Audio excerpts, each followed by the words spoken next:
The following is a Cable 14 special presentation.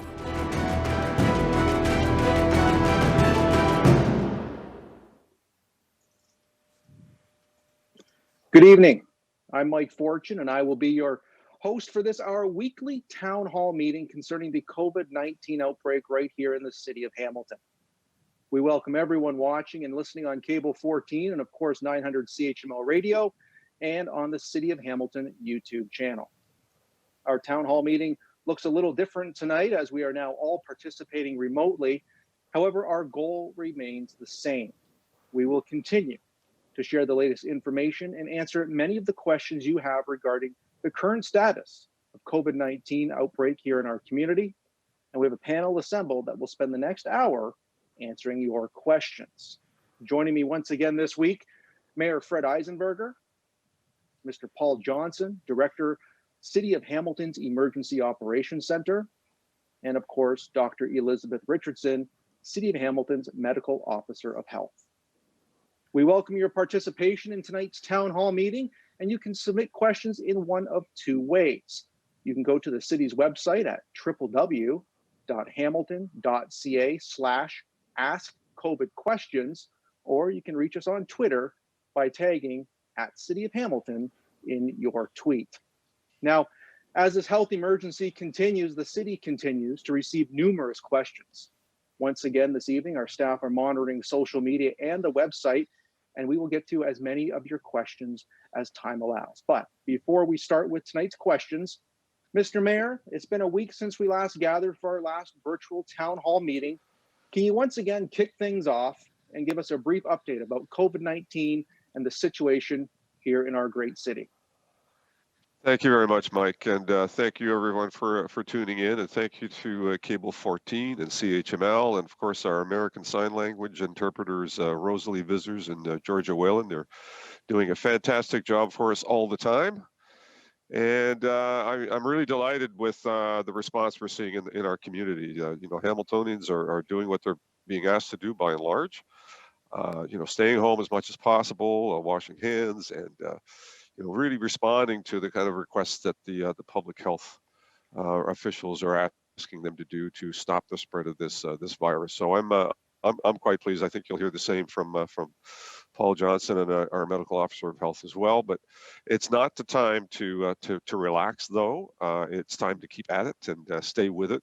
We have not yet seen, I don't think, the peak of this issue just yet. So even though there might be some positive looking numbers, that doesn't mean that we're out of the woods in any way, shape, or form. So unfortunately, we're going to have to stay with it, and you continue doing the great job you're doing out there, Hamilton. I think it's really appreciated and very important, and you know why. It's also Orthodox Easter for many people in our community. I want to wish them all a happy Easter. At the same time, also encourage them to celebrate Easter at home. Don't go and visit with family, and as much as we all want to congregate and celebrate together, unfortunately this is not the time to do that. But I know that the past Easter, Christian Easter, was celebrated by many in many different ways, digitally and televised mass, etc. So it did all work out, and we don't want to have to go and have our bylaw officers visit someone that isn't paying attention to these very important separation and distancing rules. So thank you for all that effort. There's a medical team set up, as well as the First Ontario Centre has been set up for homeless men, which I think is a great effort on behalf of our Emergency Operations Center to ensure that we're able to deal with a lot of the homeless issues that are happening in our community. It's complete at the First Ontario Centre with medical room and isolation room and room to have dinner space and bathrooms, of course, and beds and recreational activities. So hopefully that'll be a better place for us to manage the homeless in our community, the homeless men in our community. And we normally would house them at the Good Shepherd Center or Mission Services and Salvation Army, but it takes some of the pressure off of them, so they're more able to deal with the homeless folks that they deal in their shelters as well. The partners are continuing to expand COVID testing sites, and we expect to be able to share more information on that later this week, which I think is going to be an important development as well. And clearly, testing is going to be very much a part of not only where we are now, but how we come out of this process. So we're going to have a very robust testing regime if and when we come out of this crisis pandemic issue. And we want to give a special acknowledgement to some of our food manufacturers that continue to work safely each day and to ensure the products that they're providing continue to be delivered in very positive ways. And so some of the news stories, and I'll just briefly go over, the quick shout out to Michael Andelauer. As you know, the Hamilton Bulldogs owner donated about $100,000 to Hamilton Food Share, which assists 12 local food banks serving about 13,000 people every month. So that's a great benefit. And $100,000 probably gets them about $300,000 worth of food, as well as a shout out to ArcelorMittal DeFasco and Stress Crete Group, Tim Hortons, and the Hamilton Community Foundation, all of whom have made significant cash and food donations recently as well. And to Electra. I'm proud to say that the Electra Hydro Utility that half of Hamilton is actually involved in, the other half is Ontario Hydro, is donating $40,000 to two food banks in Hamilton, Food for Kids and Hamilton Food Share. So a lot of great donations happening, as well as a donation from the Rotary Club of Ancaster, a $10,000 donation to the Ancaster Community Services. And lastly, just a quick shout out to Stitch It Clothing Alterations and Dry Cleaning at Lambridge Mall. All of the Stitch It locations are providing masks or creating masks and making them available to long-term care homes in our community. And I think that's a very positive development for them. So retirement homes like Villa Italia and St. Peter's residents and Idlewild will be the beneficiary of their good work in our community. So there's a lot of partners coming together to make this all work. And so we thank them all for their contributions. Well, Mr. Mayor, thank you very much. We do appreciate that. Let's move on to some of the questions that we have coming in from our viewers through social media and such. And Dr. Richardson, we'd like to start off with you, as we usually do after the mayor. Let's start with a general update about COVID-19 cases here in Hamilton. And can you tell us about the current situation? Absolutely, Mike. At this point, we have 271 confirmed positive cases. Of that number, 123 or 45% of them have resolved. Unfortunately, we now have a total of 10 deaths, with one new death having been reported today, and our sympathies go out to the families who are grieving their loved ones as they're coping with these close friends, family members who have passed away. The latest was a 62-year-old woman who was not related to a long-term care home or a retirement home. She was living in the community, and she passed away on April the 13th. We do still have 7 institutional outbreaks that are going on. One in Heritage Green Nursing Home. We have no new cases related to that one. Cardinal Retirement Residence, we do have 26 confirmed cases now in that retirement home, as well as 16 confirmed staff cases. There is, in accordance with the direction around expanding testing, particularly focusing on long-term care homes and retirement homes, we have been doing expanded testing here, so we do expect to see some more results shortly. Fresh off the presses from a discussion late this afternoon, Wentworth Lodge had a single confirmed staff member, and enough time has passed with no new cases that we've actually just declared this outbreak over this afternoon. At St. Joe's, there was the 3 healthcare workers in the special care nursery that we talked about last week. Lots of testing was done, and lots of cleaning was done, and all of those things, and there have been no further cases. We'll continue to watch that one for a little while to make sure there's nothing further there. At Chartwell Deerview, there is a single lab confirmed case there, no further cases. At Kingsbury, we do have 2 lab confirmed cases in that retirement residence, and Clarion Nursing Home has a single lab confirmed staff member. We've been working very closely with all of these long-term care homes, retirement homes, our residential care facilities, which if people may have known them at one time by the name of second-level lodging homes. They're not the same as retirement homes or long-term care homes, as well as other settings where people live together, like group homes, shelters. We've been working with them all the way through to give them the information they have that we have about COVID and how to prevent the spread of it. We did undertake audits and assessments of these facilities over the last week or so, and have continued to follow up with education and helping people to break down any barriers that they're having to follow the infection control advice that we're giving them. At this point, effective today, we did order 31 locations, all were residential care facilities, to come into compliance with the measures we're asking them to take. And so those are, again, infection control measures directed at COVID, things like making sure that people were able to respect the physical distancing measures that are so important to do, and those sorts of infection control practices. And I can tell you, we've already had calls from a number of them saying, you know, they get it, they're moving on with it, and becoming compliant. So very grateful for all the work that everybody is doing in those settings. And, you know, this is a really serious situation.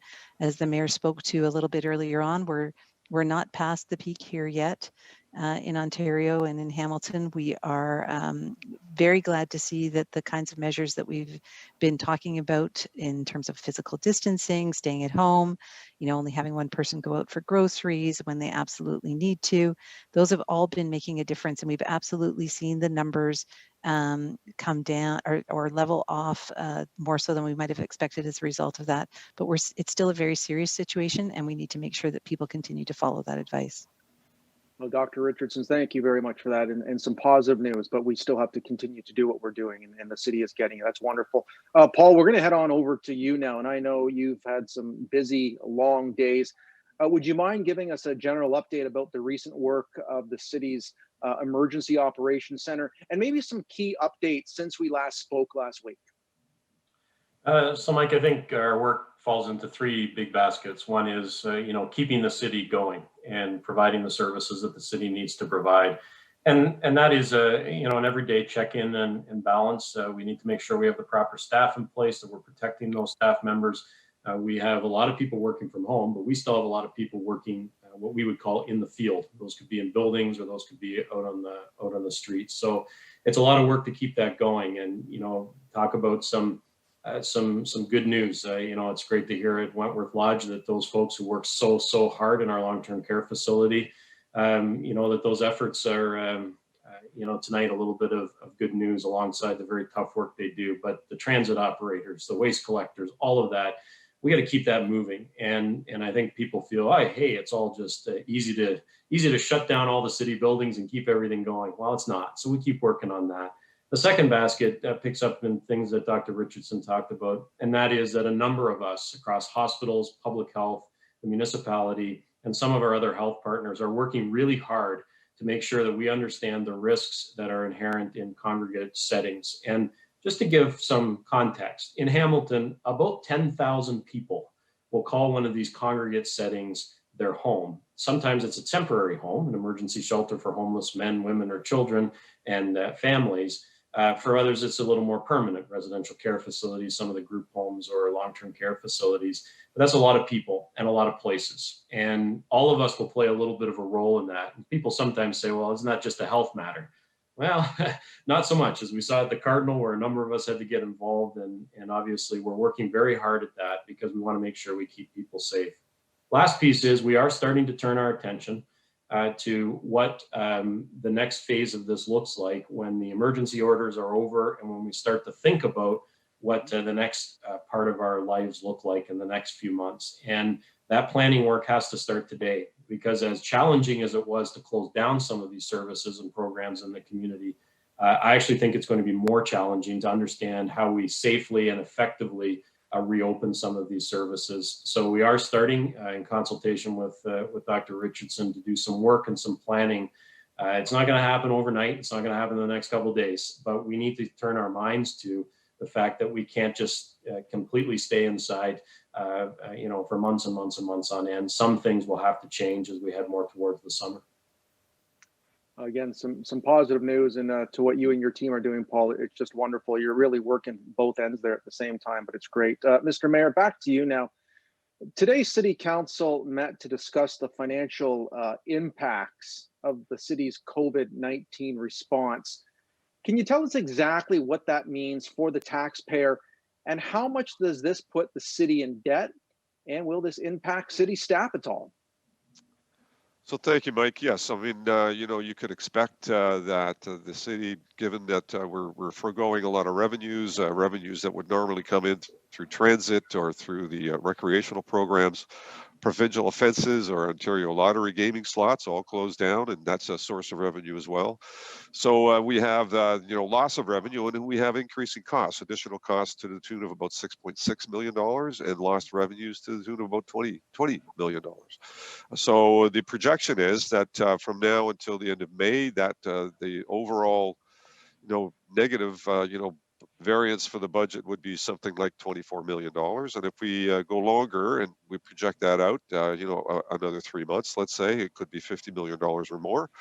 And we're not talking about, all the other boards and agencies that also have, additional costs that they're bearing through this whole process. So what does it mean for the taxpayers? Well, I can tell you there's one major conversation going on with the national government, which is talking about, a subsidization or a bailout for municipalities. The Federation of Municipalities, the big city mayors that I'm part of, are having an ongoing dialogue with the Deputy Prime Minister and the Minister of Finance, Morneau, about the shortfalls that all municipalities are experiencing right across the country. So this is obviously unexpected revenue loss, unexpected costs that come to the municipality. The only way that we can deal with that is to, if we don't get a bailout, is to look at cutting services dramatically, and or doing a bit of both, cutting services and adding this to the next year's tax bill.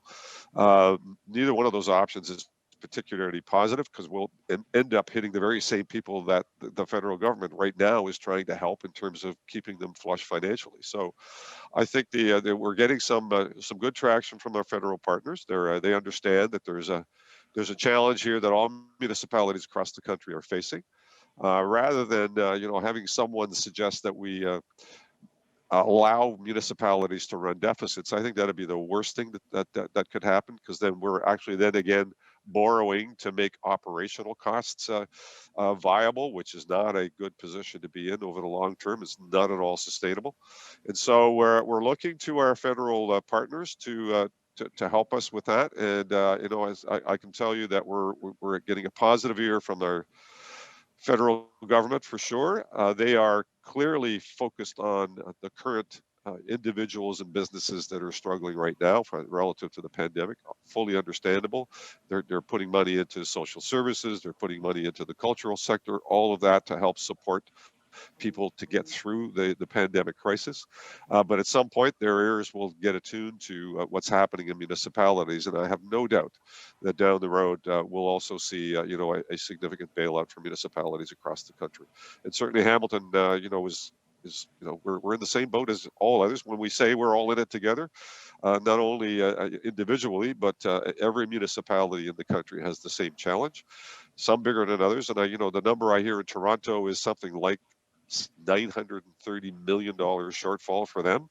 These are, massive numbers that, don't really get measured by property taxes. The deep pockets are not on the municipal side. We basically provide services, and we collect the cost to be able to deliver those services. We don't generally have pools of money and reserves available for that kind of financial hit. So we're anticipating that our federal partners will come through for us at the appropriate time. Mr. Mayor, thank you very much. Dr. Richardson, we're going to head back over to you now. A question has come in regarding how the province has recently announced expanded criteria for COVID-19 testing. How are we increasing testing here in Hamilton? Yeah, this was really good news, because what it means is we now have enhanced capacity in Ontario to do that testing. We have everything we need to do it, pretty much the reagents, the centers that can do it. We have the swabs to do it with. And we know that testing is a fundamental part of controlling outbreaks like this one. And so the testing criteria were expanded in terms of people that they were asking to get tested. Chief among those are residents of long-term care homes, retirement homes, other congregate settings like group homes, shelters, those sorts of things, as well, looking at the staff who work in those facilities, first responders, and our Indigenous population as well are some of those who are absolutely key. So there's a few things we're doing. So we're working, there is guidance on how to use those tests in those settings, and ultimately it's up to the clinicians who are seeing people to decide whether or not to test. But we're working particularly with retirement homes, long-term care homes, to look at doing expanded testing when we have outbreaks. And so testing on a more broader scale than we usually would in other kinds of outbreaks to see, how many people are positive, what might be going on in those facilities. We're still coming to understand this virus and how it acts, how long people are pre-symptomatic for. They may have the virus and be able to shed it before they feel sick. And particularly in those settings, that can be hard to tell. It can be hard to tell that people are ill because they're not able to communicate it, for example, or they may have other symptoms that make it hard to differentiate. So we're working hard to increase testing in those settings. And so, as I said about the Cardinal, we did some expanded testing this past weekend with that facility, thanks to our EMS colleagues as well, our paramedics who helped out with that. And we're looking to do that again with some settings this week that are in outbreak, and look at how else to expand it within other vulnerable populations. So we haven't got a quota or a goal or anything in particular around that, but we're working hard to get those numbers up. The other thing we're doing is we're working with our partners in primary care and with the hospitals around assessment centers. So we're looking to open another location as an assessment center where people can come and get tested and see if we can get even more people through testing in that setting as well. So far we've done 2,850 visits to assessment centers since we opened them on March 16th, and we've had 2,270 tests done. So we're looking to continue to expand on that front as well. Just a quick follow-up to that, Dr. Richardson. Has there been any talk or a movement made on how quickly we can get the results back as opposed to what the timeline has been to this point? Yes, that's been much better. We got out, as you'll remember, to 10, 11 days that it was taking from the time that somebody had a test done till we got the results. And considering the fact that people have usually been sick for a few days before they go to get tested, that's a very long time to wait. So those numbers are well down. Oftentimes we're getting results within 48 hours.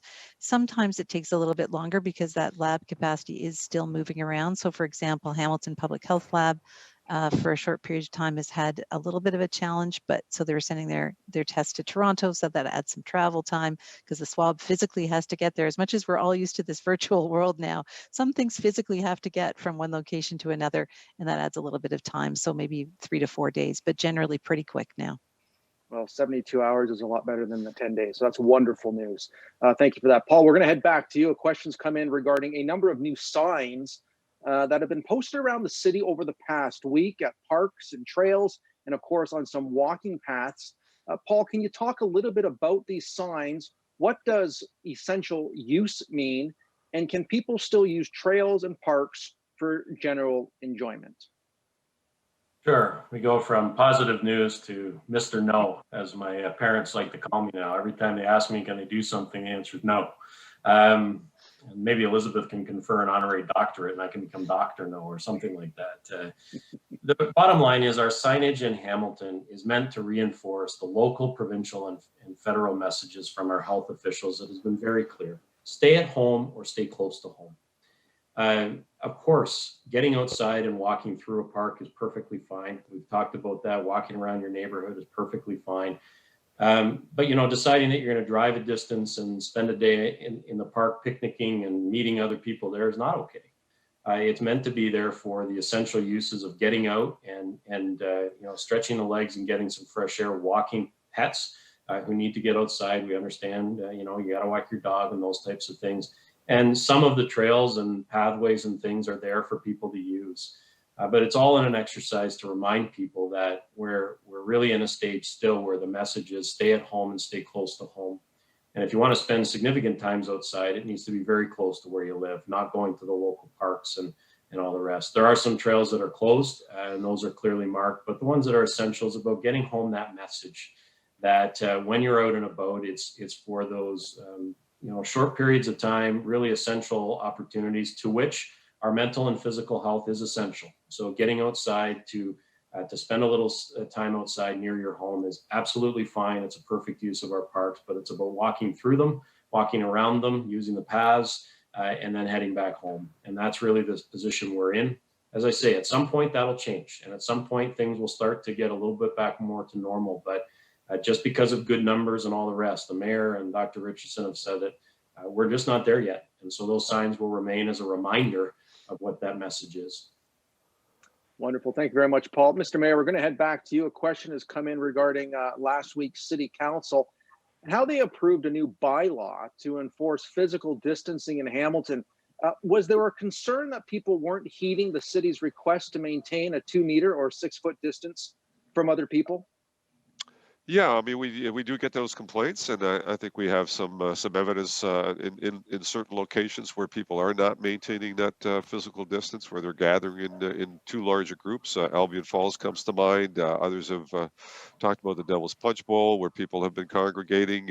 Places where normally people would like to go this time of year. The weather is nicer, and we fully understand the challenge with all of that. But to repeat what Paul just said here a minute ago, this is not the time to relax.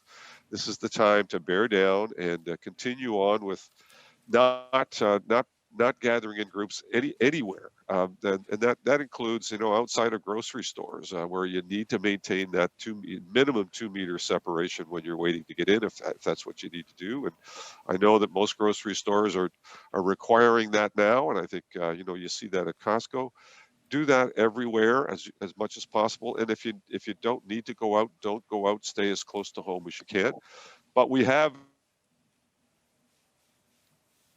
from the City of Hamilton bylaw perspective can be $500 per individual. I think they've handed out 3 or 4 or 5 tickets, if I recall correctly, from our reports that we've had. Obviously, the first iterance is that we want people to comply. This is not about generating revenue. This is about getting people to do what they need to do, which is maintain that physical separation, that 2-meter distance, and not gather in groups. But if they don't do that and they've been warned, then a $500 fine can apply. As well, there are some provincial fines that are available as well that may increase those fines to $10,000 for an individual, and maybe even up to $25,000, depending on how many repeat offenses that occur. And then corporations that are not maintaining physical separation can be liable up to a $50,000 fine for the first serious offense and up to $100,000 for repeat offenses. So these are serious deterrences for people doing the wrong thing. Now, again, I would say majority of the citizens in our community and corporations in our community are doing the right thing. I get great anecdotal evidence of companies that are still operating that are doing it in a physical separation way. So they've completely changed their operations to be able to continue to provide the food services that they provide, but doing it in such a way as maintaining that physical separation and sanitation and everything that they need to do to keep everybody safe. So we continue to encourage people to do the right thing. The bylaw teams continue to go out. They will respond to phone calls. So if people see legitimate groups other than families coming together inappropriately in parks, setting up a football game, or doing the pickup basketball game in the lovely empty basketball court that's in their park, that's not the right thing to do. And if people call, the bylaw officers will visit and they will warn them, and if they don't adhere to that, they will fine them. So very important. A reminder as well that the dog leash parks are closed. Again, another difficult decision to have to make. But again, it's about preventing people from congregating together. Many pet owners out there, myself included, the dog loves the dog park. He loves the visits to the dog park. They get to run and roam free without any leashes attached. It's a wonderful thing. Right now, we just cannot have that happen because people tend to come there, congregate there, get into groups, and that's the wrong thing to do. So we've had to close those. So just a reminder again to everyone out there that fining is possible. We always, make that a last resort. But if necessary, if people aren't getting the message, then our bylaw officers and police will issue fines and appropriately to get people to comply. And again, Mr. Mayor, just to follow up, I know we touched on it the last 2 weeks. These are not considered emergencies, so do not call 911 for this. Correct me if I'm wrong. It's 905-546-2424, correct? 546 City is the number to call. With our Our call answering group there is prepared to take all calls about city issues, non-emergent issues.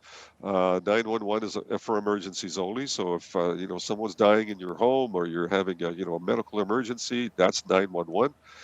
Any other calls, trees are down,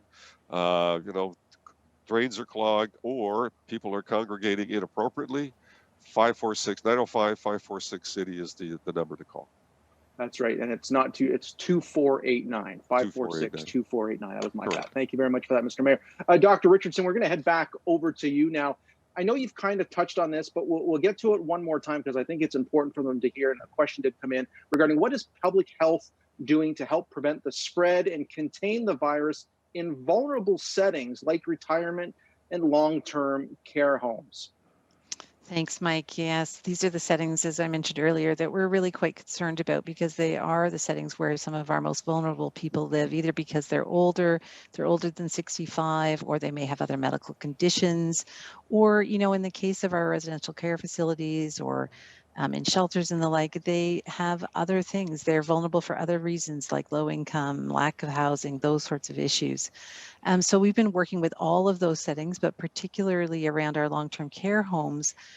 We have been working with them to understand good infection control guidance, to make sure that they're aware of the directives, they understand the directives. Sometimes things get written in a way that's not always so accessible in terms of being able to fully understand it, or it might be slightly different than advice they've heard before. And so we're making sure they understand them, looking at what issues they might have in terms of complying with them.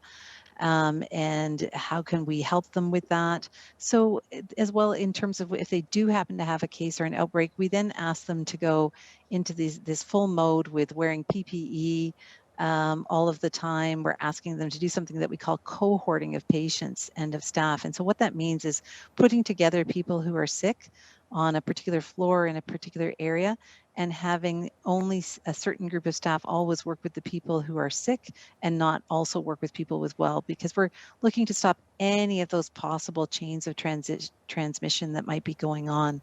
You know already that they've been closed province-wide to visitors, so that no visitors, unless it's in a case of compassionate care for somebody who is palliative, who might be very, very ill.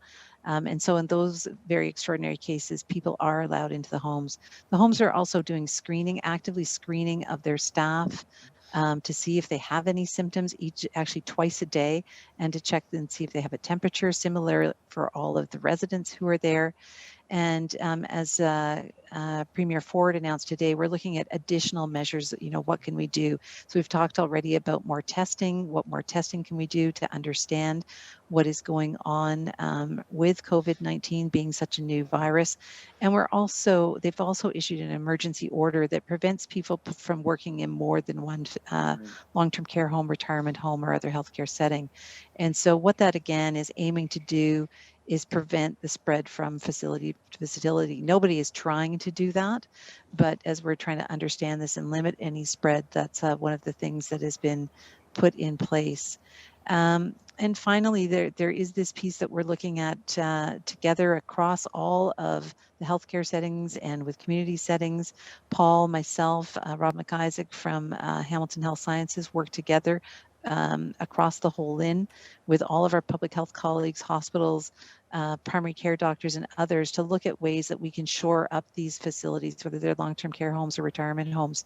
We've talked a few times about the Cardinal and the supports that were provided to them and continue to provide to them, but looking to address any issues together, learn from one another, and looking at how going forward it might be that we can move more people around to help staff these facilities when they're in these situations. Doctor, thank you very much. Paul, we're going to head on over to you now. And would you mind talking a little bit about the city's supply of personal protective equipment for the frontline staff? How are supplies, and do we have enough right now?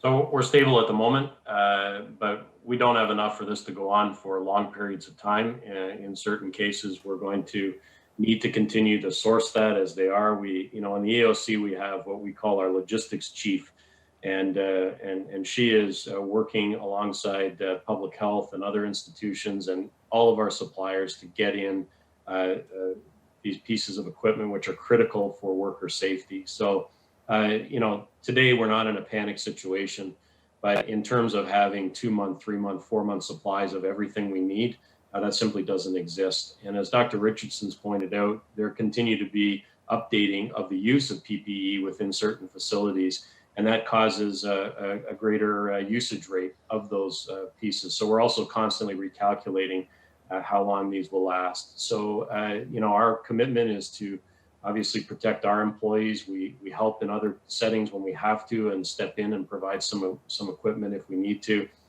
Everybody is experiencing this, and we're having to work together and constantly communicating with the provincial.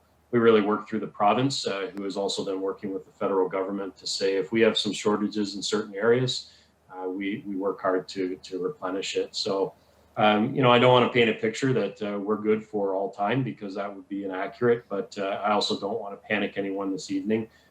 We continue to be stable in terms of our workers and our employees who are out there doing those frontline work. And in particular, those are people, some in public health doing some of that work, and large numbers, of course, in our paramedic service and in our long-term care facilities. And those are some of our primary areas for it. But it goes an awful lot of places. We want to keep everybody safe. And I just encourage, if there are donations out there, the city, of course, is accepting those, and encourage our senior levels of government to make those items available right down to the local level as soon as is possible, because we need them. Yeah, by all means, some great messaging there. Mr. Mayor, we're going to come back to you. You've kind of touched on this, but we just want to kind of get the point across again. So a question has come in regarding some of the past town hall meetings. You've been able to give us a summary of the city's involvement and collaboration with the upper levels of government and highlight some of the key ways Hamiltonians can access these supports. Would you mind giving us an update? Yes. So as you well know, the province just extended the state of emergency until May the 12th, which is another month, unfortunately, of this kind of social isolation, and it gives them the authority to close non-essential businesses and levy fines for anyone that's out there price gouging on essential goods. But it also means, as I just mentioned, 4 more weeks of this kind of self-isolation, or exceptional, with only allowing for exceptional trips to the grocery store and get out for some air around the local neighborhood, the park. But staying home as much as possible, which is particularly difficult, but still very, very necessary at this point. As well, they announced that the students will not be returning to school on May the 4th. We'll see what if there's another date that gets delivered thereafter. But at least up until now, at that point in time, some of that homeschooling, that online schooling that's going on will continue, and that's certainly not a.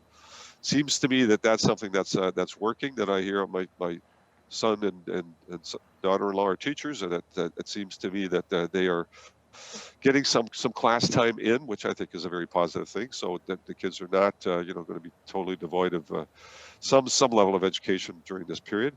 And it is forbidding workers from going and working into more than one long-term care facility, which has been a very important issue. And I know that Dr. Elizabeth talked about this, that one of the reasons that we're seeing such a prevalence of the virus in long-term care facilities is because many of the staff are working in multiple locations, so moving from one to another, because they're generally part-time kind of positions in various different locations. So the most recent order now is that all long-term care workers need to work in one facility only, so that they don't hop from one facility to another and potentially spread that virus beyond that.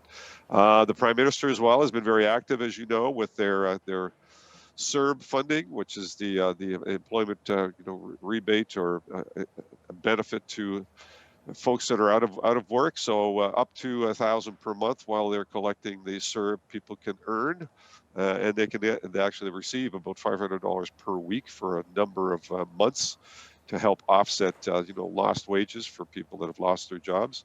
They're also applying for employment insurance benefits, which are helpful. I mean, they're really putting out billions and billions of dollars to help support individuals, even encourage people to stay home, even though you don't have a job. We'll give you some resources so you can manage the bills, maybe not as well as you could before, but at least still manage them. And so that work continues. And the federal government has also announced a $5 billion farm credit package to aid the agricultural sector. So again, a very, very positive step. And, you know, all the sectors in our economy are going to be supported. They're rolling them out, you know, over time. For anyone that wants all of the information about what's available to them, whether it's a business or an individual, all of that information is on our website. So at hamilton.ca/coronavirus, all the information about the benefits that are available, how to access them, you know, the business benefits that are available and how to access them, all are on that website. So they can go to one source and get all that information and then tap into and apply for all of the good resources that are out there to help. Does that mean that everyone, you know, is you know, not struggling? You know, many people in our community are struggling. I think the government and certainly we all realize that, and that's why they're trying to get this money out as fast as possible. So I'm hearing anecdotally that some folks that have applied for EI got their check almost the next day delivered right into their account. And so there's a quick way of doing this, and that certainly helps people stay the course in terms of the kind of isolation that we need to maintain right now. And we all realize that we want to have an economy coming out of this when this is done. And so our federal and provincial partners have been absolutely fantastic in that level of understanding, and they're going to be needed very, very much so, maybe even more so, when we come out of this and try to manage, you know, the stopping the isolation over time and getting our economy back up and running for everyone concerned. So this is going to be an ongoing working relationship between all three levels of government. And, you know, and I might say, you know, it's always a crisis that brings people together, and sometimes we're at odds with one another. But right now, I see, you know, collective unity in all three levels of government on this very issue. And I think that will continue as we come out of this pandemic crisis. Great. Thank you very much, Mr. Mayor. Doctor, we're going to head back over to you now. And with so many of the COVID cases occurring in long care or retirement homes, the question is, why can't we start to open up things like schools and rec centers and certain businesses, since families and children's don't seem to be as effective? Yeah, it can be very tempting, and certain commentators over the last few days have talked about how there's almost two outbreaks that are going on. The outbreak that's happening in the community more broadly, and it may be that we're coming to the peak of that particular outbreak, but then there's the outbreak that's happening in long-term care homes and retirement homes. And so we are, you know, continuing to see long-term care homes, retirement homes have these outbreaks. And it looks like that may be lagging behind what's been happening in the rest of the population. So it could be really tempting to say, well, if that's where the issue is, why can't the rest of us get back to things? Why can't we get things going? But in fact, when you look at all the things that have been done to protect those retirement homes and long-term care homes, we have, you know, closed them to visitors. We have, you know, not allowed people to go in and out unless it's absolutely necessary, and that includes the staff going into them. And so we need to protect as much as possible, continue to protect those people who are in those facilities. So if we all go back to what we might have been doing, you know, 3 months ago, or not even as long as that, we know that that virus can continue to spread. And that's one of the concerns too, is, you know, will we see waves as we go forward in terms of this virus sort of overall as we open things back up? Might we begin to see more cases, and then we have to have more public health measures put into place, more physical distancing again, to try and throttle that back as we go forward. So if it's still out there, if that virus is still out there, if it's still spreading in any amount, then we are still putting people who are at the most risk at risk in terms of getting the virus, and we do not want that to happen. And so we all need to be doing this to keep everybody safe, to keep all of us safe, because we do know that we can have those bad outcomes. We can have people get very sick. We can have people die as a result of this virus, even if they're not in those high-risk groups. But most especially for those who are in those long-term care homes. These are people who have given their lives to all of us whether it's veterans who have fought or it's others who have served their families. These are people who really very much deserve us doing the very most we can by them to keep them safe. So ultimately, this, as Paul's already talked about, we're discussing what can we do, what might work, what might be safe, and we're always knowing that we're balancing the risks here. We know that there are risks by keeping things shut down. So we're looking for that sweet spot. We'll continue to look for it as we go forward. We know the federal and provincial government are also already working on that, and we'll work at that here in Hamilton too. And I can only imagine we can start to kind of keep our eyes on what is happening over in China where this outbreak started, because they've started to open up things a little bit. We'll probably get a good litmus test as to how the opening might happen and what we can maybe learn from that. Would that be a fair assessment as well, Doctor? Absolutely. We're learning around the world about this virus. I think there's certainly some elements about how societies act and how they interact, what they do together and what they don't. And so we need to be mindful that it's not just about the virus and how they open up, but it is also about how they do things in any case from a cultural perspective. And so we need to look at that around the world, learn from each other. That stuff is going on all the time. Scientists are studying, sharing information. And so we'll continue to have more information as we go and learn from one another all around the globe. Great stuff. Paul, we're going to head back over to you. A question has come in regarding one of the provincial directions was to suspend all non-essential construction projects. What does this mean for the city's construction projects? And what type of feedback have you been getting from construction companies and developers? Nobody likes to stop this work, and the more the economy contracts, that has an impact on all the businesses. I think the one really good thing is that people are very understanding. And, to be honest, there were a number of organizations who were quite concerned about work that was happening and just too much work happening in some of these areas that was causing concern. For the city, from a construction perspective, we have lots of work on the go, and we've had to prioritize those and match that up to the order by the province. And so certainly things like situations where it's about life safety. So if no one has to worry if it's repairs to bridges, if it's critical infrastructure work, that's going to continue at the city of Hamilton. But there may be smaller projects, there will be smaller projects that will be put on hold, and these are pauses. We will get back to construction at some point, but I think the whole point of this was, again, back to the central message. As much as possible, let's have people at home, let's stop some of that spread. And construction sites, as much as it may seem like it's a huge site, how could possibly people be in close proximity? There's often work that has to happen that does bring people in very close proximity. And also sometimes not the ready access to the hygiene facilities that are so important in this outbreak. So we prioritize some of those projects. You'll see lots of stuff continue at the city. There's critical infrastructure pieces.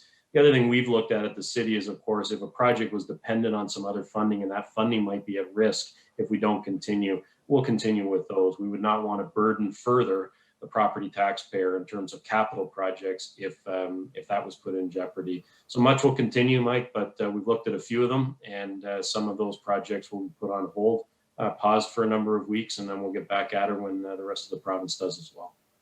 No doubt everybody is looking forward to that. Mr. Mayor, back to you. A question has come in. With so many entertainment events canceled because of COVID-19, what is the city doing to support the people who work in this industry here in Hamilton? Well, that's a very important question.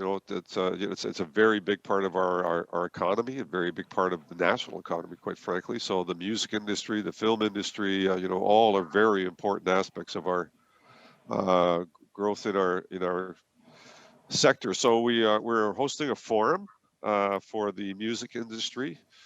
And I've just lost my my online notes here, so just bear with me for a second. So we are partnering with the Canadian Music Incubator to offer free online workshops for musicians, so they can visit the canadasmusicincubator.com. And there will be a free online workshop for musicians on that site. City's also offering a virtual forum for film businesses and workers on Wednesday, April the 22nd, to discuss the resources, challenges, share ways that workers and businesses have been able to pivot, and how best to collaborate when filming resumes. And that's obviously going to be a very critical issue when we go forward. So people can link to this site by dialing into investinhamilton.ca website. And we're organizing a virtual forum for creative industry workers on businesses on May the 7th. So another opportunity to kind of get feedback, share thoughts and ideas about how they're currently going to continue to operate if they can, and how do we come out of this going forward. The Chambers of Commerce have been terrific. All three of them we've been working with quite actively. They've created a hamiltonchamber.ca/COVID-19 link as well. And they provide resources for artists and creative industry businesses equally. And so all of these industries are going to be a very important part of our future recovery. And as I mentioned earlier, I have no doubt that the federal government will also be supporting them going forward as well, in terms of organizations and other industries that need a boost to come out of this when we get past the pandemic stage. And so we're looking forward to working with all of those organizations so that we can make our economy thrive again once we come out of this. There's much happening on the economic development front as well, and I think a lot of great positive activity is still ongoing, and applications are still coming in. So there seems to be no lack of desire to get to construction phases, in various phases of construction beyond that, and that includes the film industry. So some plans for film studios have been put forward, and my understanding is that those plans are still being advanced. Wonderful stuff. We got a couple more questions before we want to get back to the mayor to kind of wrap things up here near the end. So Dr. Richardson, a couple minutes for you here. Last week, we talked a little bit about the provincial models and projections. Do you have any local modeling that predicts when COVID-19 cases may start to trend downwards? So that, of course, is the question that we'd all love to have the answer to. And the modeling that's been done, we've been updating work that we've been doing with others to look at what we might see. And I mean, the piece for us that really, there's sort of two or three major pieces for us. One is the doubling time in cases, and we've talked about that a few times. So it's the amount of time, the number of days it takes for the number of cases to double. And so in China and countries where there was not good control, that time was down to 2 or 3 days. So every 2 or 3 days, you had double the cases. So 2, 4, 8, 16, and on, 100, 200, 400. In Hamilton, when we're looking at that number, it had stretched out to 5 to 10, and now we're stretching out to the 20 sort of day mark. So that's really good news. And especially as we open testing back up and get to see more of what's actually going on, we'll be tracking that to further understand that piece. The other thing for us is the number of people who are hospitalized and in the intensive care unit. Because while somebody might have a mild illness and not recognized it, or while we didn't have the testing capacity that we have today, they may not have come forward for testing. Absolutely, those that are coming to hospital because they're that sick, and those that are ending up in the ICU, they're getting tested for COVID. And when we look at those numbers, we see that those numbers are staying fairly low. And are fairly consistent in that regard. They're not climbing sharply. So while those are the ones that particularly worry us, that's what we're trying to prevent. And unfortunately, they are happening. We're not seeing those continue to climb. So that's very good news about how well those control measures are working. And I can't, there's those people who have been tested for COVID or think they might be sick, who are staying home for 14 days in self-isolation. You can only imagine what it's like for somebody to really separate themselves from their friends, as we're all doing, but then also have to separate themselves entirely from the people who are in their house, not be able to go out and even do the grocery shopping or go for a walk. So a huge thanks to all of those that are doing that for all of us to stop the spread, and to each and every one of us that's doing the measures like we are here tonight in having these sort of virtual meetings, and doing the things to keep everybody healthy. And I'll just, as we sit in our chairs and think about it, it's just another pitch again. It is important, as Paul was saying, we need to think about our mental and physical health as well in all of this setting, and make sure we do take advantage of all the things that can possibly help to bolster our spirits, connecting, reaching out. If you've got somebody who's safe in self-isolation, give them a call, because I'm sure they're pretty bored and in need of it. And so continue to do all those things to support each other as much as we can. By all means. Paul, you're going to be getting the last question before we head over to the mayor to wrap things up. What are some of the new supports in place to help social service agencies and or individuals who are at risk? You got a couple minutes here, my man.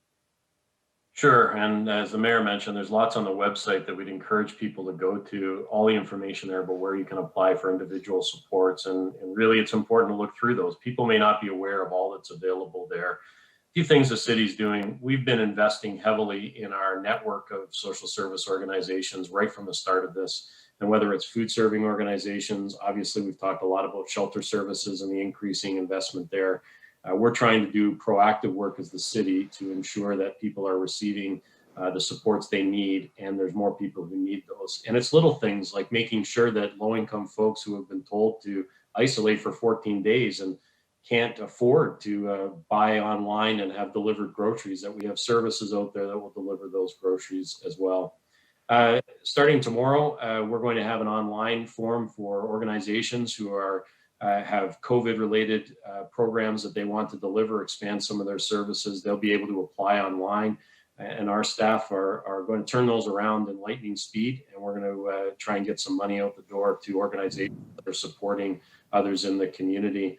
And lastly, I'll say that I was really pleased today to hear that our Housing Services Division is going to start working with social housing and private housing entities to start to get people housed again who are homeless. It helps in terms of the virus. The more people can be on their own, the better. But also it helps people get out of a situation of homelessness. And so to our social housing providers, thanks for stepping up and doing this well. But I will say, we're looking for private sector partners as well. If you have units and you are a landlord and you're interested in helping someone who is homeless, it could be a man, a woman, a single person, a family. If you're interested in helping us with their housing needs, email us at housing@hamilton.ca and we'll get back in touch with you. So lots on the go. And as I say, as of tomorrow, an opportunity for local charities and organizations to apply for some additional funding to help us out. Sounds great, Paul. Before we wrap up here, Mr. Mayor, some final thoughts to you. You got about 2 minutes, my friend. Thank you. Well, let me just reflect on Hometown Hub. So hometownhub.ca is a kind of business grouping that's come together to support local businesses online. So about 300 businesses have come together to kind of continue to launch their services in the broader community. And they've had about 15,000 visitors to that site. So it's actually functioning and working. The Hamilton Business Center for the city of Hamilton is still very much open. So go to @Hamilton Business Center, Biz Center, for any local business support that you might need going forward. And we know, that small to medium-sized business is, obviously the largest hit in the city and across the country, quite frankly. And it is the mainstay of most of our economy. So it's going to be very, very important that small to medium-sized business comes out of this somewhat healthy. And I think we appreciate that there's going to be an impact, but we want to ensure that we can help as many businesses as possible. And we thank the chambers of commerce that have launched their sites as well to help support the local business. So I would say, to finalize, these are, all the words have been said about what the kind of environment we're in. It's unprecedented, it's bizarre, it's something we might never have expected, but the reality is it's upon us. We have to accept the fact that this is going to be necessary to maintain the health and well-being of all of our citizens and protect lives, quite frankly. And so have to assume that we're all carriers, and we all could very well be. And so when we're interacting with other people, you unwittingly may have the virus on you, even though you don't know it or you don't have any symptoms, and you can deliver that to somebody else. That is exactly why we're asking people to stay apart. You're not looking to hurt someone. You're not, angling to share the virus with someone. But if you, if you connect with groups and other people and other families right now. So for those, if you're living with people, yes, stay with that living environment, but don't bring other people into the home, because they could very well also be bringing that virus into the home, and that's how community spread happens. And so we're doing pretty well in Hamilton. We ask everyone to stay with it And we thank them so much for the effort that you're putting into this. And we know there are challenges and difficulties out there. And we're going to do everything possible to try and get everyone through this in the best way possible as well. So stay tuned, keep doing what you're doing, and thank you so much for your effort. Well, thank you, Mr. Mayor. And as we get close to the end of tonight's program, we want to remind you once again that the city is accepting donations of personal protective equipment to provide much needed resources for the citywide response to COVID-19. Of course, the equipment will be provided to frontline workers, emergency responders, and other healthcare professionals. The equipment that they are looking for and that will be accepted includes surgical masks and N95 masks, impervious gowns, gloves, face shields, and other eye protection, swabs, alcohol-based hand sanitizer, and powered air purifying respirators. And of course, as we've mentioned before, homemade equipment will not be accepted. And to donate, we ask that you please email ppe@hamilton.ca or call 905-546-2424, extension 2257 for more information. To everyone watching on Cable 14, listening on 900 CHML, we thank you very much. Continue to monitor local news and media outlets. I'm Mike Fortune. Hamilton, look after yourself. Be safe. We'll see you next week.